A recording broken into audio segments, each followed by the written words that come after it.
그 여자는 내가 살아있는 걸 느끼게 해줘. 당신처럼 정숙한 척하는 여자와는 달라. 그 여자와 새로 시작하고 싶어. 퇴근한 후 식탁 위에 놓인 수첩을 본 남편은 묻기도 전에 말했다.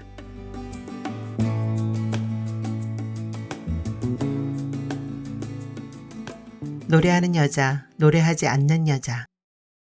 이혜경. 검은 구름 하늘 가리고 이별의 날은 왔도다. 다시 만날 날 기약하며 서로 작별하여 떠나가리. 또 시작이다. 는적는적 세상에 바쁠 일 뭐 있냐는 듯 늘어지는 경미 언니의 저 노래. 5, 6월 엿가락 같은 노래 아래 몸 누인 손님이 있어서 빽 터져 나오려는 소리를 참고 있지만 이별의 날도 왔도다에서 이미 내 속은 부글부글 끓고 있다. 박자가 형편없이 늘어져서 그렇지 결코 못 부르는 노래는 아니다.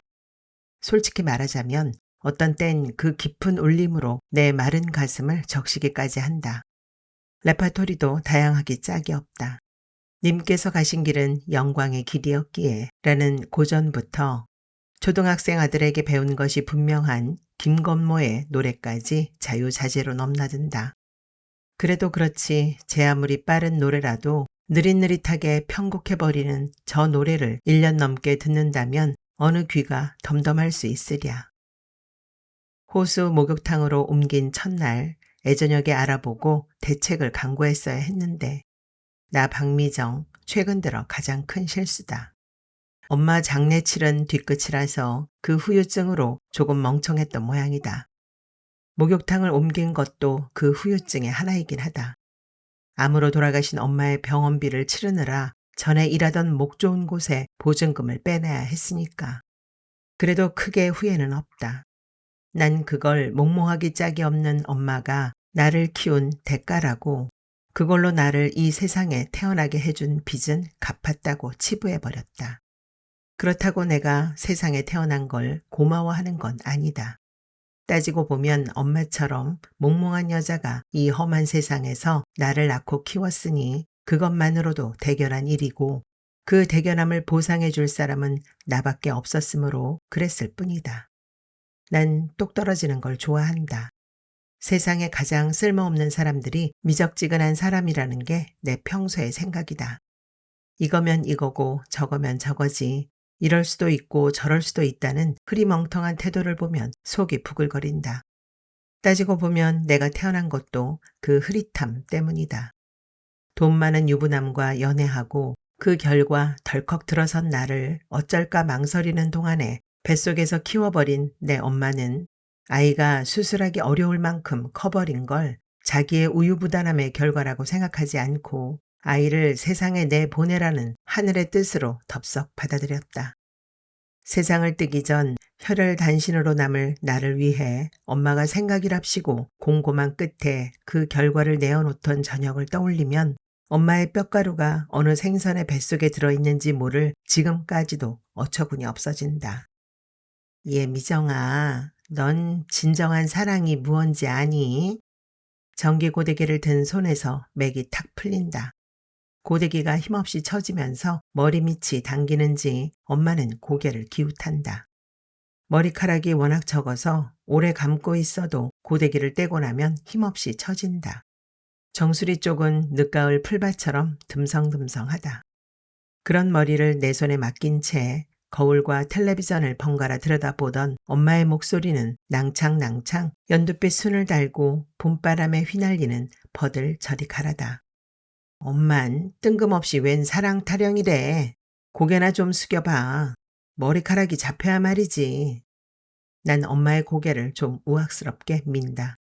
제발 주제 파악 좀 하시라는 듯이. 환갑을 코앞에 둔 나이에 자궁을 드러내고 항암 치료를 받느라 빠진 머리를 가발로 가리고 점당 100원짜리 고스톱을 치기 위해 밤 외출하면서 가발 밑으로 비어져 나온 생머리 몇 오라기를 끝내 못 보아내 고데기로 말아달라고 디민 채 둥둥 끈 목소리로 사랑 타령이라니. 내가 무슨 천사표라고 상냥할 수 있으랴. 난 네가 누구하고든 사랑에 빠지는 것 좀 보았으면 좋겠다. 나 저 노래 참 좋더라. 어제는 울었지만 오늘은 당신 때문에 내일은 행복할 거야. 심수봉의 간드러진 목소리가 절망과 희망이 가닥가닥 교차하듯 마디마디 탄력 있게 울린다. 사랑이란 그런 거란다. 아름다운 풍경이 있으면 그 사람과 같이 보고 싶고, 찻집에서 그 사람을 기다리는 동안 자주 화장을 고치고, 그 사람이 오면 이를 안 드러내고 곱게 웃는 거. 그게 사랑이란다. 그래, 그런 사랑 해보니 어떻소? 그 사랑의 여파로 세상에 내던져진 내 물음은 곱지 않다. 하지만 이미 추억에 오롯이 잠겨 눈매가 아른해진 엄마에겐 내 빈정거림이 닿지 않는다. 어떻긴 너처럼 예쁜 딸이 생겼지. 거울로 내 얼굴을 들여다보며 엄마는 입귀를 당기며 웃는다. 그렇게 예쁜 딸을 낳은 당신이 대견스럽기 그지없다는 미소다. 이가 드러나지 않는 고운 미소. 얼마나 열심히 연습했으면 몇십 년이 지나도 안 바뀔까 싶은 그 미소가 지워지더니 갑자기 표정이 골똘해진다. 난 경계한다. 아니나 다를까. 미정아, 내가 엄마로서 할 말은 아니지만, 또 시작이다. 내가 엄마로서 할 말은 아니지만, 엄마가 무언가 심각하고 진지한 말을 할 때 전주곡처럼 앞세우는 말이다. 그걸 보면 엄마는 엄마 노릇해야 한다는 것에 어지간히 부담을 느끼고 있는 모양이다. 엄마가 부담스러워하면서 전제를 다는 이만큼 그 소리만 들으면 난 긴장한다. 지난번에 엄마가 이 말을 앞세웠을 땐 내가 엄마 친구인 영자 이모의 성화에 못 이겨 선을 보러 나가던 날이었다. 나서려는 내 매무새를 고쳐가며 엄마는 말했다. 미정아, 내가 엄마로서 할 말은 아니다만 그 남자가 가자고 하면 어디든 따라가거라. 너야 이제 어린 나이도 아니고 한 번 실패한 것도 그쪽에서 다 아니 흠이 되지 않을 거다. 고개를 끄덕이고 나섰던 난 길가의 여관 간판을 보는 순간 깨달았다. 차만 마시고 횡하니 바람 일으키며 일어날 게 아니라 밥도 먹고 술도 마시라는 말로만 알았는데 그게 아니었다. 엄마가 가라고 한 어디는 남녀가 교합하는 장소를 뜻한 거였다. 정말이지 엄마로서 할 말이 아닌 것만은 분명했다. 너 정말 결혼 안 하고 살려면 아이라도 하나 있어야 하지 않겠니? 네가 누구하고든 사랑에 빠진다면 더 바랄 게 없겠지만 그게 정 어렵다면 뭐라나 요즘엔 인공수정이라는 것도 있다더라. 남편 없으면 아이라도 있어야 그걸 끈삼아 네가 살지. 이러다 나 떠나면 끈 떨어진 뒤움박처럼 너 혼자 어찌 살래? 고데기가 댕강 흔들리며 엄마의 머리카락을 축 늘어뜨린다. 6살과 60살 사이를 오락가락하는 엄마. 아마 당신 없는 세상에 홀로 남을 딸의 장래를 근심하느라 밤을 밝히며 궁리했으리라. 아비 없이 태어날 외손주가 살아갈 세상에까지 생각이 미치기를 바라는 건 무리였다. 끈이라니. 엄마에겐 내가 끈이었는지 모르지만 자식은 끈이 아니라 혹일 뿐이다. 무엇보다도 난 자식이 있어야 살아갈 힘을 얻을 만큼 나약하지 않다. 혼자라는 것, 나 한 몸뿐이라는 걸 생각하면 난 힘이 솟는다. 그런데 거기에 혹을 붙여. 엄마는 내가 이 모양으로 사는 게 그렇게 보기 좋아? 거기다 아비 없는 자식까지 낳아야겠어. 아비 없는 자식이라니 엄마로서뿐 아니라 딸로서도 가려야 할 말은 있는 법이다. 급한 성질 때문에 엎지른 말이 방바닥에 어른거리고 엄마는 이내 풀이 죽어 슬며시 시선을 비껴 텔레비전에 눈을 준다. 사랑밖엔 난 몰라. 심수봉이 지그시 눈을 감는다. 사랑밖에 모르고 살았던 여인. 엄마의 장례를 치르고 보증금이 허란 이곳으로 옮길 때 난 조금 방심했다. 도심지에서 변두리로 옮겨간 사람이 왠지 동네 사람들을 낮춰보는 그런 심사였을 것이다. 게다가 민근한 맹물처럼 순해 보이기만 하는 경미 언니의 인상에 마음을 놓았던 것임에 틀림없다. 경미 언니가 남편을 여윈 여자라는 것도 작용했다. 이상한 일이지만 남편 없는 여자라는 건 여자인 내게조차 어딘지 아무 집 개나 드나들어도 되는 허물어진 울바자처럼 보인다. 나 또한 남들 눈엔 삭은 쌀이울이나 다름없는 홀몸이지만 하지만 쌀이울이라고 다 같은 건 아니다. 쌀이울 안쪽에 나는 철조망을 촘촘히 둘러쳐 놓았다. 자칫 넘보다간 바짓가랑이 찢기기 십상이다. 아무렴 나를 지킬 사람은 나밖에 없다. 내게 인생의 기본이 되는 지침을 가르쳐 준 사람은 큰언니이다. 허리 뒤편에서 리본을 묶은 원피스를 입고 나풀거리던 어린 시절, 난 고운 엄마 밑에서 곱게 자라던 무남동녀 외동딸이었다. 당연히 내게 형제가 있을 리 없었다. 부재 기간을 벌충하듯 레이스가 고운 옷을 입은 인형이며 장난감을 들고 이따금 집에 들르는 아빠는 엄마 말로는 늘 출장 중이었다. 글쎄 이번에 가신 나라는 어딘지 아마도 펭귄이 있다는 나라 아닌가 모르겠구나. 추운 나라로 가신댔으니. 머리 밑에 손가락을 넣어 쓸어주는 엄마의 목소리는 바다 위에 뜬 빙산처럼 둥둥 떠 있었다. 툭 마당에 핀 한박 꽃잎이 떨어지는 소리가 들리는 저교 속에 엄마가 그려내는 환상의 세계가 밀려왔다. 해를 바라고 화사하게 피어올랐던 분홍 꽃잎은 땅을 향해 내려오면서 끝동이 누렇게 말랐지만 그조차도 엄마의 목소리를 누추하게 만들진 못했다. 엄마의 가는 손가락이 머리 밑을 쓸어내릴 때마다 공기 속에 수면제가 한 움큼 뿌려지는 것 같았다. 아버지를 기다리며 인력을 뜯어내는 소리가 그 혼곤함을 이따금 찢어내곤 했다. 어느 날 난 묵은 달력장 뜯기듯 달랑 엄마에게서 뜯겨나와 아버지의 차에 실렸다. 서울에서 공부하기 위해서라는 명목이었지만 그때 초등학교 5학년이었던 난 이미 빙산에 물에 잠긴 부분을 어렴풋이 알고 있었다. 엄마가 가망 없는 사랑을 그만두고 결혼하려 한다는 것까지도. 그 빙산의 아랫부분은 내 예상보다 더 크다는 게 서울에 도착한 첫날에 드러났다. 엄마보다도 어려 보이는 여자가 어머니라고 불리던 그 집에는 고등학생인 큰언니 아래 사남매가 있었다. 입안에서 구르는 된 밥알처럼 겉돌던 식구들. 그 사남매 가운데 두 사람만 엄마가 같다는 걸 알게 된 건 뒷날의 일이다. 사각사각 낯선 집에 도착한 첫날 밤은 가위 소리로 가득 찼다. 가위질 소리가 낯선 곳에 온 두려움에 설핏 든 잠을 베어냈다. 부신 불빛 아래 큰언니라고 소개받은 여고생이 내 머리맡에서 가위질을 하고 있었다. 단발머리가 흘러내려 반쯤 가려진 옆 얼굴. 벽에 붙어있던 달력이 바닥에 내려와 있고 달력이 붙어있던 자리엔 때 올라 노래진 벽지에 직사각형 그림자만 하얗게 남았다.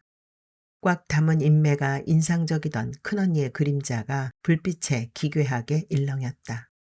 난 이를 악물고 눈을 질끈 감았다. 꿈이야. 이건 꿈이야. 꿈결 같던 그 여인들을 다시 만난 건 중학교에 들어가던 해였다. 어느 날 난 계단에서 큰언니와 엇갈렸다. 큰언니는 올라오고 난 내려가던 참이었다. 1층 마룻바닥을 몇 칸 남겨두고 엇갈리다가 어깨가 부딪히며 큰언니를 밀치게 되었다. 넘어질 듯 뒤뚱거리던 큰언니는 용케 균형을 잡아 마룻바닥에 내려섰다. 큰언니가 굴러떨어지는 순간 덜컥 놀랐던 난 황급히 내려가 큰언니를 일으키며 사과했다. 미안해 언니. 미안해? 큰언니는 마지막 층 개참을 딛는 나를 막아섰다. 미안할 거 없어. 아까 나 있던 자리에 가서 서. 어쩌자고 그렇게 조숙했던 것일까. 큰언니가 말하는 순간에 난 대번에 언니의 의도를 알아챘다.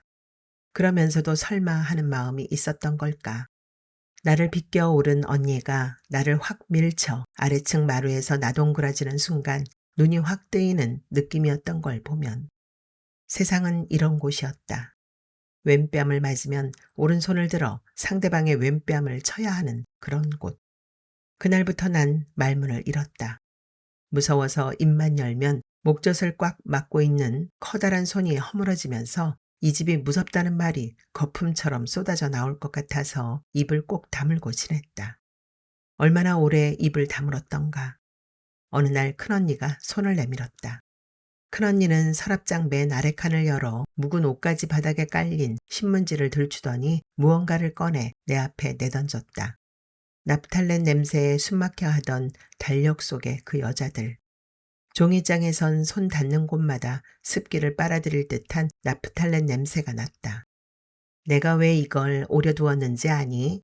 나중에 한복 기술을 배워서라도 이 집에서 혼자 나가려고 그랬어. 너도 정신 차려 이거사. 그깟 일로 마음 상해서 어떻게 살아갈래? 말꼬리가 이상해서 돌아보니 그 단단하던 큰언니의 눈가가 얼룩져 있었다.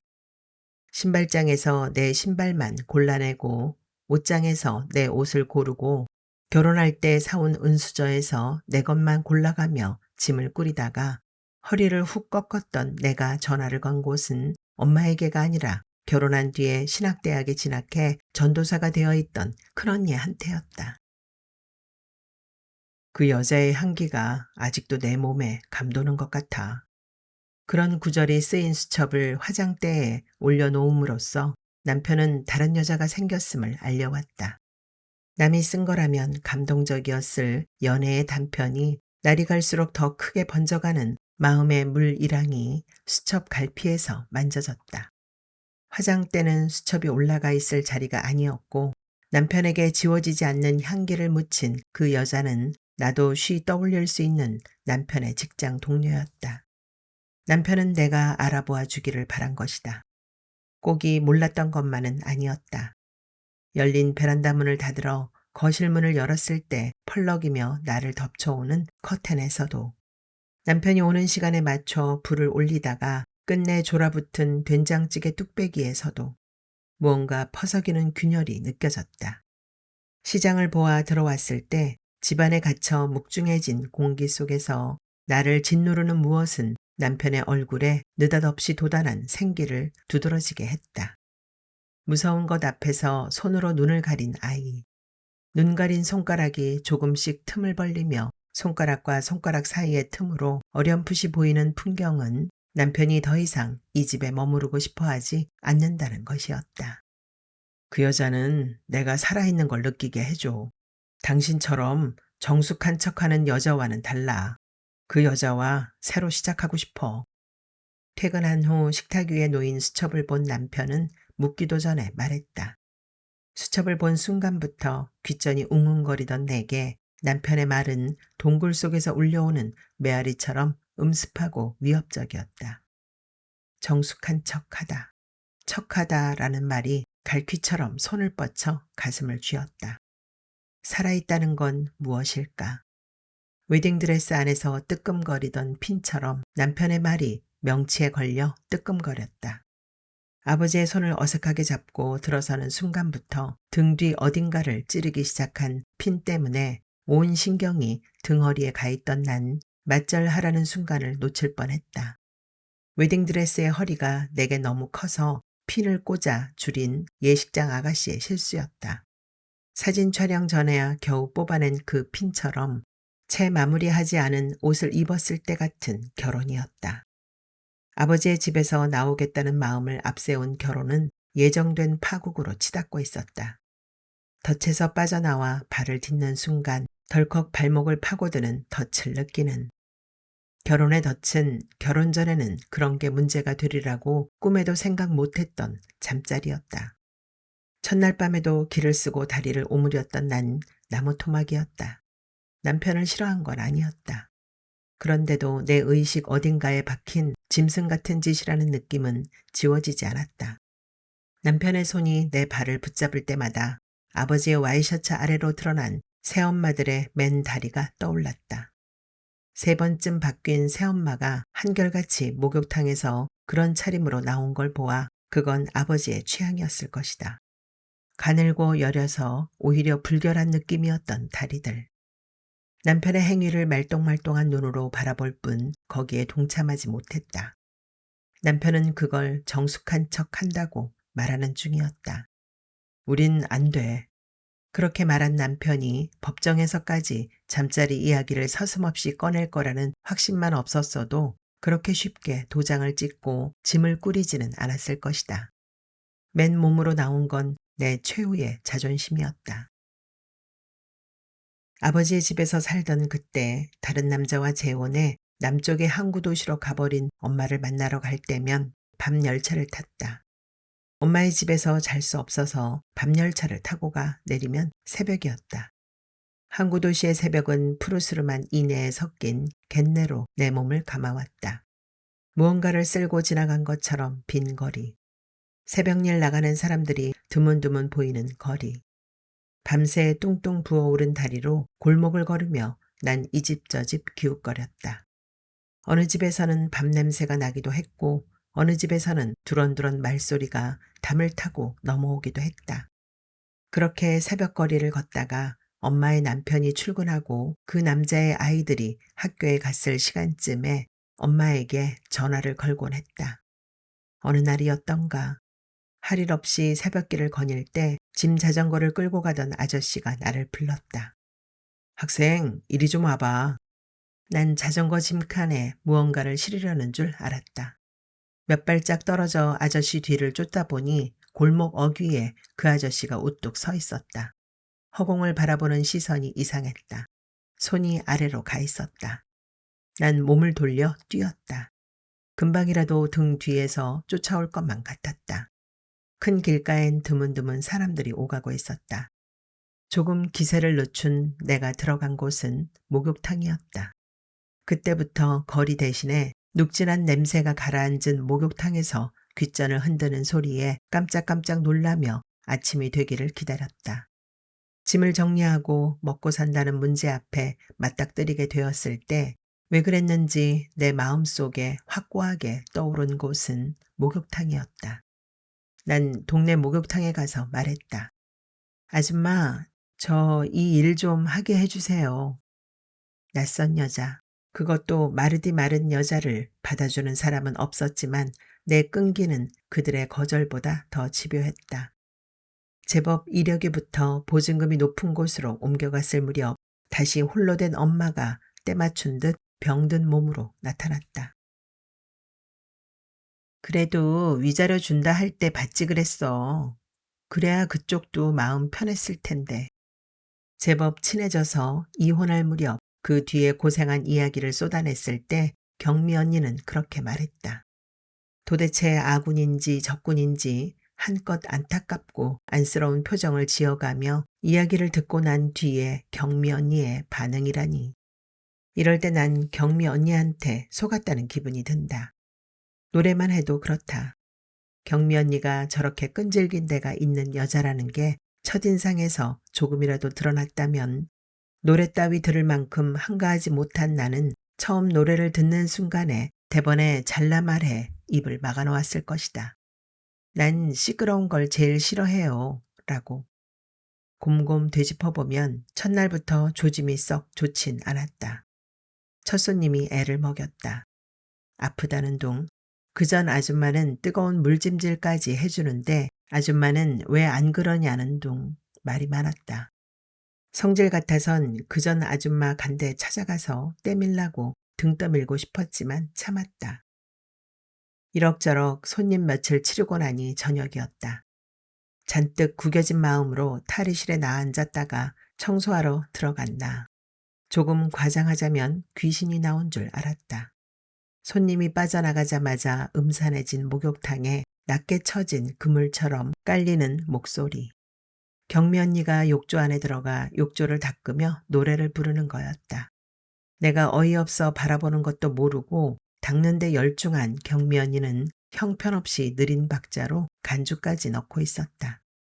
욕조 바닥을 훑으며 막 빠져나가는 물이 꾸르륵 숨 넘어가는 소리를 내는데 틀어올린 머리카락이 핀에서 빠져나와 늘어지는 것도 모르는 채 수세미질을 하는 경미 언니를 보며 왠지 저물녘 공기처럼 희푸스름한 인애가 내 속에 끼었다.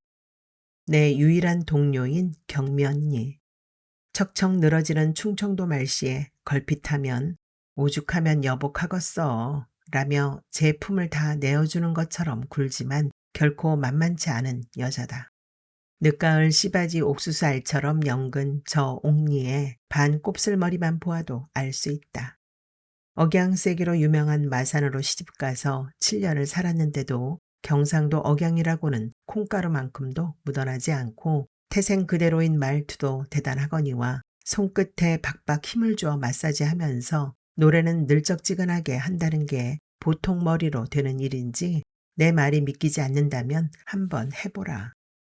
내 속이야 끓든 말든 경미 언니를 단발머리 시절 음악 시간으로 되돌려 보낸 장본인 수연 엄마의 귀엔 그 노래가 꽃목걸이 건 하와이 여자들의 부드럽게 출렁이는 엉덩이의 리듬으로 느껴지는 모양이다. 막 다녀온 하와이의 따사로운 별빛 아래 놓인 것처럼 마사지 받는 근육이 부드럽게 풀려 있다. 그을은 피부에 오일을 발라 살갗이 청동처럼 단단하게 빛난다. 저녁 준비는 일하는 사람에게 맡기고 다저녁 때 와서 마사지 받는 그 윤기가 서방 잘 만나 남부러울 것 없는 여자임을 과시하는 것 같아 은근히 속이 뒤틀리는데 거기다 무슨 큰 부조할 일 났다고. 그래, 다음엔 서방님이 어디 데려다 주겠대. 점입 가경이다. 속에 있는 건지 없는 건지 남편 사랑 듬뿍 받고 사는 수연 엄마의 무릎을 꺾어 발바닥을 툭툭 두드리며 묻는 경미 언니의 등판은 말라서 척추뼈부터 갈비뼈를 타고 흘러내리는 그 흔하디 흔한 나이살조차 느껴지지 않는다. 내가 손님이라면 미안해서라도 때밀어 달란 말 못하겠다. 다른 때 같으면 그 비리비리한 등판이 안쓰럽게 보일 텐데 오늘은 그것도 거슬린다. 세상 사는 게 자기 말처럼 그렇게 속 편하면 왜 살이 안 찌는가 말이다. 이렇게 아등바등 숨이 턱에 차도록 사는 나도 아랫배가 처졌는데 생각할수록 속에서 열불이 치밀어 바가지로 물을 떠서 애꿎은 내 눈앞의 등판에 쫙 끼얹고 만다. 아 차가워. 아줌마 누구 동태 만들 일 있어요? 실수다. 찬물을 틀어놓고 잊고 있었다. 나는 황급히 사과한다. 얼른 더운 물을 튼다. 경미 언니가 그런 나를 보고 피식 웃는다. 목욕탕이 쉬는 수요일은 경미 언니가 일식집에 잘 나가는 주방장이자 두 아이의 아버지인 성실한 가장과 데이트를 하는 날이다. 그들은 남한산성 같은 근교에서 부부가 아니라는 걸 남들이 알아차릴 만큼의 친밀감과 어색함을 드러내며 밥을 먹고 흔하디 흔한 러브 호텔에 들어간다. 따뜻한 건 다 좋지만 그래도 가장 좋은 건 사람 체온이다 라는 게 경미 언니의 말이다. 경미 언니는 내게 다른 남자와 자보라고 제법 아기자기한 표현을 섞어 권한다. 약 먹는 셈 치고 자보라는 것이다. 나쁜 기억을 씻어내는 세제인 셈이다. 그게 그렇게 좋으면 그냥 아무 남자나 만나서 가버려. 준호가 지금 초등학교 4학년이잖아. 어느 세월에. 나중에 준호가 어이구 울 엄마 그 긴긴 밤 독수 공방하면서 나 키우느라 혼자 애쓰셨수. 이러고 효도할 것 같아. 한적한 곳에서 처음으로 팔짱을 껴봤다고 경미 언니가 말할 때 내 마음속엔 가시가 돋고 말에도 뾰족하니 드러났다. 남이 안 보는 곳에선 맨몸으로 엉기면서 팔짱조차 마음 놓고 끼지 못하다니. 그래봤자 여벌에 지나지 않는 거 아닌가. 세상엔 질서라는 게 있는 법이다. 질서 바깥에서 태어난 나는 질서가 지닌 힘을 안다. 효도는 무슨. 그래도 내 마음이 아직은 안 되니까 그렇지. 가뜩이나 예민한 나이인데 지금 그래봐. 홀로 된 지 5년이 넘은 경미 언니가 그 따뜻한 체온을 밤마다 떳떳하게 누릴 수 없는 건 오로지 혹처럼 딸린 아들 때문이다.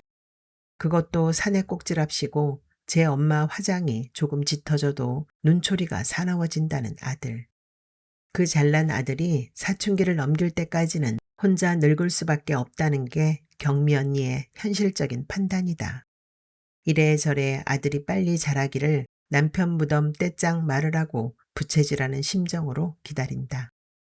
그렇게 자주 만나다 들키면 어쩌려고 그래? 요즘 여자들 아이 키워놓고 여자 쪽에서 이혼 청구하는 거 유행이라던데. 그 집 파탄 나면 책임질 거야? 경미 언니가 나를 똑바로 본다. 이제야 속으로 뜨끔하면서도 스물스물 기대가 인다. 누구든 숨겨둔 발톱은 있게 마련이다. 말이야 바른 말이지. 이 험한 세상에서 혼자 산 걸 보면 경미 언니의 발톱도 만만치 않을 것이다. 그 사람 그런다고 집 버릴 사람 아니야. 그러기를 바란 적도 없고. 그걸 어떻게 알아? 그 사람이야 그렇다 치고 그 사람 부인이 알면 어쩔 거야? 내가 어쩌겠어. 머리채 휘어잡히거나 어떻게 하는지 기다릴 수밖에. 그 부인 마음이지 뭐. 저러고 싶을까? 오늘 아침처럼 때미는 아줌마를 찾아서 받으면 말없이 끊는 전화가 오면 신경이 날카로워진다. 나야 꿀릴 데가 없으니 분명히 경미 언니를 찾는 전화였던 것 같은데 나름대로 노련한 일식집 주방장이 꼬리를 밟혔는지도 모르겠다. 그런 일에 관심을 쏟고 남의 일에 괜히 마음이 쓰여 조마조마하다는 사실이 나를 화나게 한다. 내가 나도 모르게 물러진 거 아닌가 싶다. 마지막 손님이 나갔는데도 경미 언니는 어제 데이트에 대해 말이 없다. 묻는 듯한 내 눈길을 빤히 보면서도 모르쇠다. 나도 더 묻지 않는다. 청소나 하려고 한정탕으로 들어간다. 나무 냄새가 내 헝클어진 마음에 감겨든다. 잘 빠진 여자의 몸통처럼 아래 위가 불룩한 모래시계는 15분짜리다. 모래시계는 위쪽이 텅 비어있다. 그걸 뒤집어 본다. 사르르 좁은 틈으로 고운 모래가 흘러내린다. 그 안에 갇혀서 영원히 오르내리는 시간. 그런 걸 생각하면 문득 온몸이 모래로 가득 찬 듯 서걱거린다. 모래시계를 욕탕의 타일 바닥에 내동댕이 치고 싶어진다. 갇혀있던 모래알이 쫙 흩어지리라. 하지만 그래봤자 내게 남는 거라곤 모래시계를 사러 시장에 돌아다니는 일뿐. 난 모래시계를 얌전히 내려놓고 나온다. 굴다란 호수에서 거침없이 뿜어나오는 물줄기로 욕탕을 훑어내리는 경미 언니는 소방관 같다. 언제 어디서건 흘러나오는 노래처럼 그 호수를 거침없이 휘둘러댄다. 저녁부터 이어지는 노래는 물을 주제로 한 것들이다. 물 위에 떠있는 황혼의 종이배. 휘둘러대는 손길과는 박자가 동떨어진 노래를 흥얼거린다. 경미 언니의 질펀한 노랫가락에 내 몸이 젖어버린다. 어쩌면 아무 남자하고나 일을 벌여보는 것도 괜찮으리란 생각이 든다. 한번 그래봐. 갑자기 마음이 급해진다. 남자를 껴안는 일에 내 인생이 걸려있는 것처럼. 올해는 꼭 남자하고 자고 말 거야. 난 터무니없이 결연하게 다짐한다. 그 다짐에 내 앞날이 걸려있는 것처럼. 그런데 내 마음속에 떠오른 생각이 왠지 내 것 같지 않고 생소하다. 시키지도 않았는데 텔레비전이 때맞춰 궁금증을 풀어준다. 치토스. 언젠가는 먹고 말 거야. 번번이 허탕을 치는 동물이 나와서 결연하게 다짐하고 있다. 이런 제길. 난 맥이 풀린다.